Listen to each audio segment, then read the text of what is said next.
So clearly y'all on this end on the same page. So is something wrong? Well, clearly y'all on the same page on this end. Hey Couture Bays, it's your girl Brooke on Live with the Bree Talk and Bay Squad. We have to talk about the Nolan Wells updates from the district attorney finally speaking out for after almost 3 weeks now, bays. And Warren Hudson doing his infamous interview. But before we get started, let's like, comment, and subscribe. Tap that notification bell so you can get all the updates and alerts. And remember, opinions are not facts. Everything we say here is allegedly and for entertainment purposes solely. So sit back, relax, sip you some apple juice or my favorite vegan water. And let's get into the mess, shall we? I want to start off by saying Bay Squad continue to put pressure on Mississippi. Continue to not let those people get an ounce of sleep. Continue to give them hell because they think we're slow. And if they continue to think we're slow and we're not going to do anything, show them who we really are by using our voice, using our tools, and using our resources to get to the truth. Now, let's get into Warren Hudson's interview. Y'all seen Nolan? Did he ride in with y'all? And all the boys were like, no. Well, I texted Javon, and I was like, hey, can you send me Miss Christine's number? Because I haven't heard from Nolan. And if she hasn't heard from Nolan, then I'm calling the Coast Guard. And so eventually, Javon sends me her number. Who is her? That's Miss Christine. Miss Christine is Nolan's mom. Nolan's mom. Okay. Yeah. And I walked down to the dock because, I mean, there was a lot of people at Ava. It's not a lot, but, you know, there was probably 15 of our friends there. And I was just like, walked down to the dock with a couple of my buddies, and I got on the phone. I called Miss Christine, called her the first time. She didn't answer. I called her a second time, and I got on the phone with her, and I asked her if she had heard from Nolan. She said no. And I said, all right, well, don't freak out. I'm going to call the Coast Guard. And this was at about 11 o'clock. So what's your intent in calling the Coast Guard, right? Because right now, Nolan could be with a chick. He could be with somebody else. Right. He could have gone back with somebody else. What made you concerned enough that you felt like you couldn't weigh it out anymore? You had to call the Coast Guard. Well, I mean, like I said, my friends and I have been on the water our whole life. Stuff happens. People die all the time. I know people that have died out there. And, you know, it's a fun place to be, but it's also a very, very dangerous place to be if you're not handling it right. And Nolan, so I hadn't heard from him. And obviously, I'm thinking I'd way rather be safe than sorry.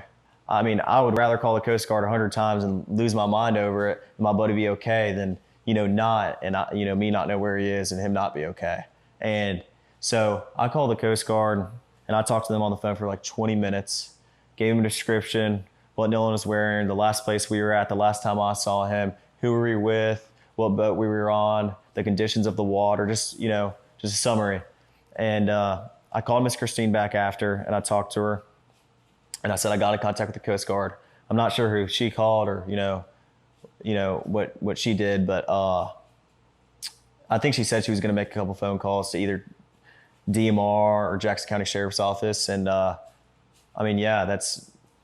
was thinking worst case scenario. Like, I mean, I would way rather be safe than sorry about this, Yeah, so you called. So it seems like you called mom immediately. Right. Probably the first phone call that she got from anybody. That's the first phone call, like, at least I made. And I would assume that's the first phone call she got from anybody because Javon hadn't called her. And, there's nothing wrong with that, but Javon hadn't called her. And, I was just worried about my friend. Stuff happens out there, boat problems. It could be anything. But, there's a lot of stuff that happens out there, and I was just worried about my friend. And you can tell right away that if you're hanging out in the water, right, it doesn't appear, in my opinion, that you would have your phone on you. Is that typical for people to have their phones, or? No, people come out here, especially on the 4th and, Memorial Day, days like that, they come out here to celebrate, and people get on the water to be off their phones, first off. Second off, if I'm sitting waist deep in water, and all my friends are, everybody's leaving their phone on a boat, in a lake, if you're sitting on a pond, and no one's getting out of the water with their phone in their hand, unless, it's to take a quick picture. But most of the pictures taken on the 4th of July were on the boat. Yeah. Salt water, if you drop your phone in salt water, most of the time you're not going to get it back. Yeah. Especially the water's murky right now because there's been a lot of rain. you can't see, the visibility isn't good, the water isn't clear like it was last year around this time, and like no one has their phone though usually. I mean, unless you're crazy, I'm not walking around with my phone in my hand. They've been walking around Horn Island, How many people left the phone on the boat? Was it just his phone when y'all left, or Right. did other people have phones on the boat? Absolutely not. Like there was at least, I rode out here on a different boat, like I told you, and I grabbed my phone when I left the Palm Beach to get on the boat with Triton. To get on the boat with Wyatt because we were having, boat issues. And when I got on the boat, there was phones everywhere on the console. Everywhere. There was everybody's phone that was sitting around the boat was on the console. Like we had phones that we didn't even know whose they were, you know, and people just leave their phone, especially when people are drinking and, they're not in the right state of mind.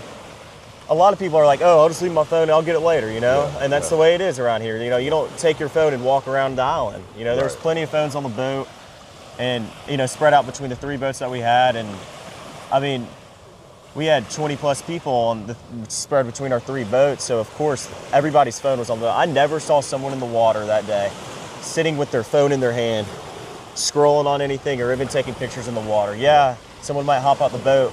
A lot of girls like to take pictures, in the water. And so do guys, but, girls want to take pictures in the water. Half a second, you might hop out the boat and be like, oh, I'm snapping this picture of myself or of someone else. But as soon as I get back in the boat, I'm putting my phone up and I'm getting back in the water and I'm hanging out with my friends. Yeah, that's common sense, man. And people say that you guys just left Nolan behind. I've seen reports of people saying that you just left him. I see reports of people saying that you asked him to get on the boat. You told him to get on the boat. He didn't. What's the truth in that? Well, Wyatt was having boat issues and the bilge wouldn't pump. So the bilge is basically a pump that releases water from your boat when water comes in. So I opened the back hatch and there's water up to the batteries. And that is obviously not good. There's water almost coming over the transom, which is where your motors sit and which is by the stern, like in the back part of the boat. So obviously we were in emergency. The boat, we're trying to save the boat. It's not like we didn't ask Nolan or we just left Nolan. Nolan decided to stay on the island with the girl that he was with. And the girl, I don't like anything about it because to me, you going on a MAGA podcaster's platform just leads me to believe that your family is MAGA down. You are anti-Black because Brandon Tatum is rooted in anti-Blackness, and you didn't care anything about Nolan. You didn't go to the funeral. You didn't provide any information to his family. You were holding his things hostage. You and your friends. And I don't believe you're a friend. And then you said in there a lot of things that could be used against you in a court of law. But I feel Nolan's parents are going to have to sue not only your family, they're going to have to sue the other friends on top of the person who's in charge of the boat. And I believe the county for this failure to investigate a crime, because this is a crime. If it was the accidental drowning, baby, they would have put out the preliminary hearings early on, back when people first got a nibble of this. The thing that is suspicious, and we're looking at you crazy, is 1, you can't answer a direct question. 2, you and your friends and your stepmammy decided to lock all your social medias down just to unlock them at a most opportune time.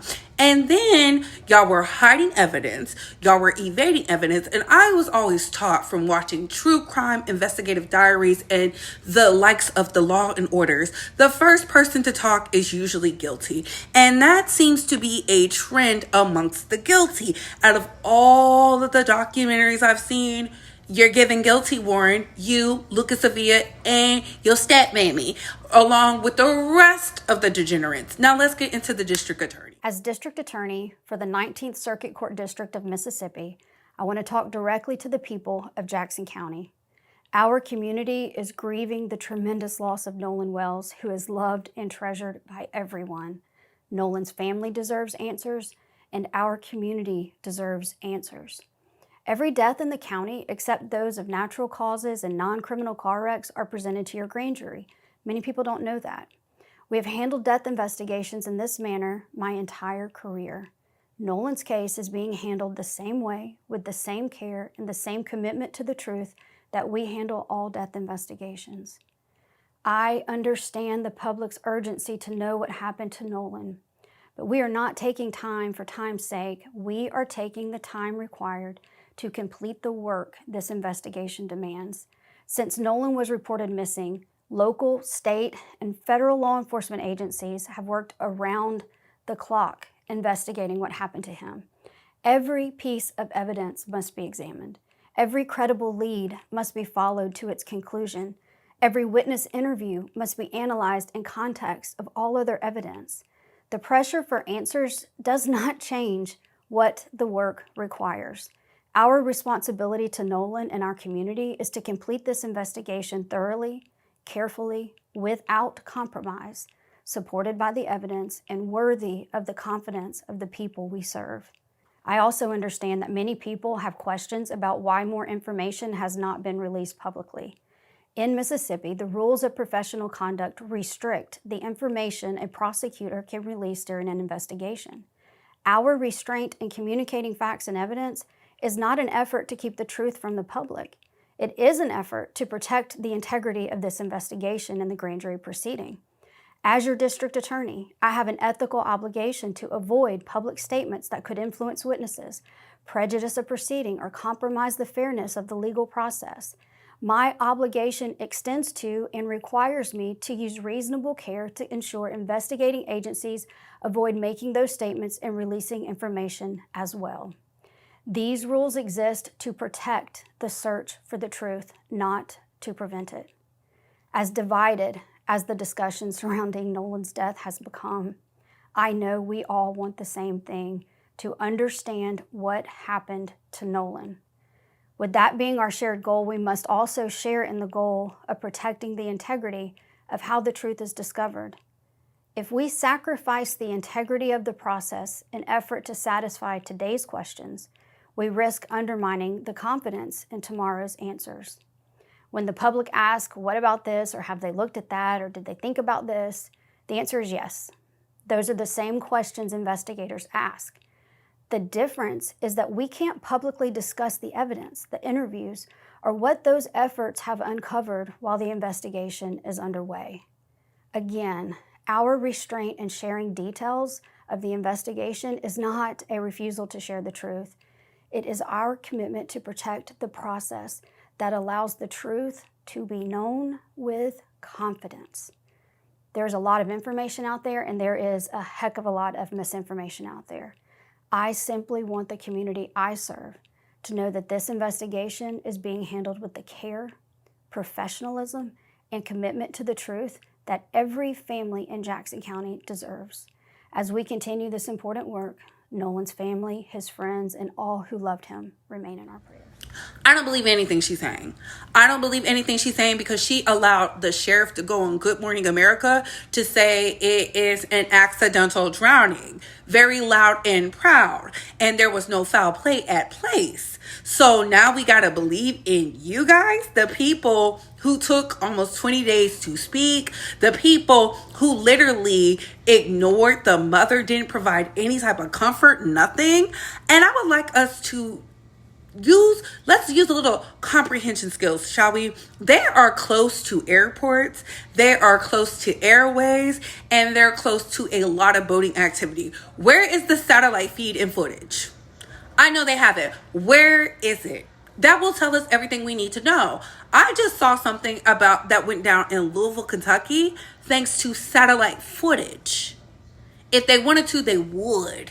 They're not doing their just due. The fact that the Cajun Navy asked to have the cadaver dogs come look and y'all said no, red flag. I don't believe there's anybody in custody because TMZ already put out that y'all are holding some information back, and that information back said y'all believe it was an accidental drowning.